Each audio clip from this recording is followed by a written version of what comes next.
Vamos a hablar de los diferentes métodos de diagnóstico para los agentes infecciosos. Las enfermedades infecciosas están causadas por microorganismos, tales como bacterias, virus, hongos y parásitos. El médico sospecha una infección basándose en los síntomas y los resultados de la exploración física y los factores de riesgo de la persona afectada. En primer lugar, se confirma que el paciente tiene una infección en lugar de otro tipo de enfermedad. Una vez que el médico confirma que el paciente tiene una infección, por lo general necesita saber qué microorganismo concreta está causándola. Existen diferentes pruebas de laboratorio que permiten identificar los microorganismos.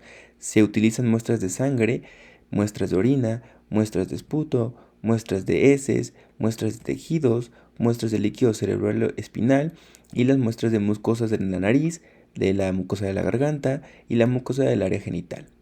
Estas muestras se pueden dar en una tinción y examen de microscopio, cultivos de microorganismos, o sea, someter a condiciones que estimulan el crecimiento de microorganismos, a pruebas de la sensibilidad y la respuesta de un microorganismo a los fármacos antimicrobianos, pruebas de que detectan anticuerpos o antígenos contra microorganismos, pruebas que detecten material genético en los microorganismos u otras pruebas que utilicen para identificar microorganismos. Vamos a hablar de la tinción y el examen de microscopio. El médico puede identificar un microorganismo siempre examinando la muestra con el microscopio. Sin embargo, muchos son muy parecidos y no se pueden distinguir usando un microscopio. Además, debe de haber suficiente número de microorganismos y deben de ser lo suficientemente grandes como para poderse ver en el microscopio.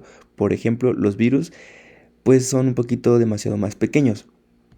En cambio, las tinciones son los productos químicos especiales que dan color a los microorganismos, haciendo que ataquen sobre todo el fondo. Algunos microorganismos tienen un tamaño, una forma o un color diferente que permiten reconocerlos. Las bacterias a menudo se utilizan en primer lugar la tinción Gram, una tinción de color violácea, y las bacterias se clasifican de la forma siguiente: Gram positivas, que se ven azules porque se retienen la tinción Gram, y Gram negativas, que se ven de color rojo porque se capta la tinción.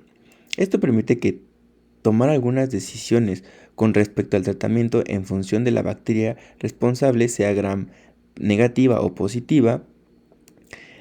Además de la tinción Gram, se puede utilizar otras tinciones dependiendo de los microorganismos que se consideren que podrían estar presentes. Ahora hablemos de los cultivos de microorganismos. Muchas muestras contienen el número de insuficiente de microorganismos para que se pueda visualizar el microscopio o se puedan identificar usando otras pruebas. Por lo tanto, habitualmente se intenta aumentar el número de microorganismos con el cultivo en el laboratorio hasta que son suficientes como para poder identificarlos. La muestra se deposita en una placa estéril o un tubo de ensayo para cultivo, que contiene nutrientes específicos que favorecen el crecimiento de los microorganismos. Se utilizan diferentes nutrientes dependiendo del microorganismo que el equipo o médico sospeche como causante de la infección. A menudo se añaden determinadas sustancias químicas a la placa o al tubo de ensayo para detener el crecimiento de aquellos microorganismos que causan la enfermedad que se sospecha que sufre el paciente. Después de cultivar el microorganismo, se realizan pruebas para identificarlos, determinar la susceptibilidad y sensibilidad a los medicamentos antimicrobianos. Después están las pruebas de sensibilidad y la respuesta de un microorganismo a los fármacos antimicrobianos. El médico sabe en general cuáles son los fármacos antimicrobianos eficaces contra los diferentes microorganismos. Estos están desarrollados continuamente a resistencia de los fármacos que antes eran eficaces. Estas pruebas pueden ayudar a decir qué medicamento se debe utilizar para combatir dicha infección. Las pruebas de sensibilidad se llevan a cabo sobre todo en los cultivos. Una vez que el microorganismo crece en el cultivo, se añade a diferentes antimicrobianos para ver cuáles consiguen destruir a los microorganismos. Los médicos también se determinan la sensibilidad de un microorganismo a un fármaco concreto, es decir, si necesita una dosis pequeña o una dosis grande del antimicrobiano para matar el microorganismo. Después tenemos las pruebas que detectan anticuerpos o antígenos contra microorganismos.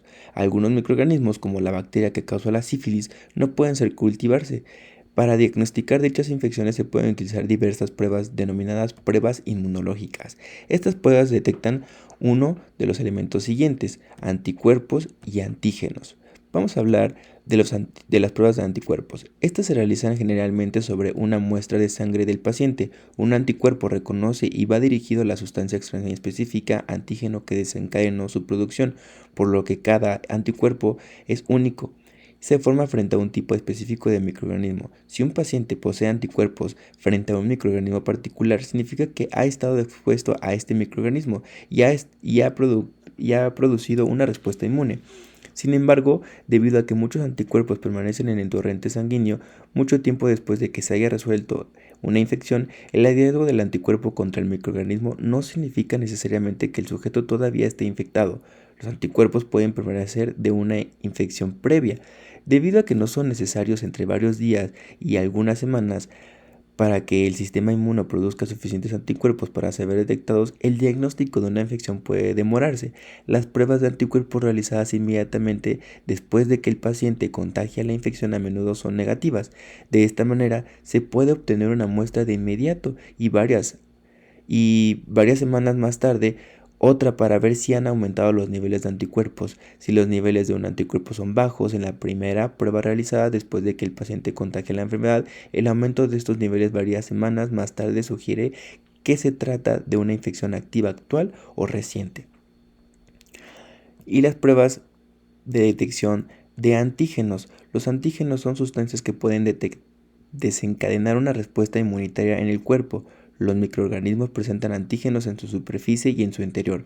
Las pruebas de detección de antígenos permiten detectar directamente la presencia de un microorganismo, de modo que los medios pueden diagnosticar una infección rápida sin esperar a que una persona produzca anticuerpos en respuesta al microorganismo. Además, estas pruebas pueden utilizarse en persona cuyo sistema inmunitario no es capaz de producir muchos anticuerpos, como ocurre en el caso de personas con SIDA. Para realizar las pruebas de antígenos, los médicos toman una muestra de una persona y la mezclan con un anticuerpo testado del microorganismo que se sospecha si la muestra obtenida de la persona existen antígenos del microorganismo. Estos antígenos se unen al anticuerpo de la prueba de detección. La presencia del antígeno significa que el microorganismo está presente y probablemente sea la causa de la infección. Vamos a hablar de las pruebas que detectan el material genético en los microorganismos. Estas se denominan en pruebas basadas en ácidos nucleicos sin microorganismos. Sin un microorganismo es difícil de cultivar o de identificar por otros métodos. El médico puede realizar pruebas para identificar fragmentos del material genético del microorganismos. En este material genético se compone de ADN y de ARN. La reacción en cadena de la polimerasa, la PCR, es un ejemplo de este tipo de examen. La técnica de PCR se utiliza para producir muchas copias de un gen de un microorganismo. Cada prueba genética es específica de un microorganismo concreto, es decir, una determinación genética para el virus de la hepatitis C detecta solo este virus y no cualquier otro. Por lo tanto, estas pruebas solo se realizan cuando el médico sospecha la existencia de una determinada enfermedad.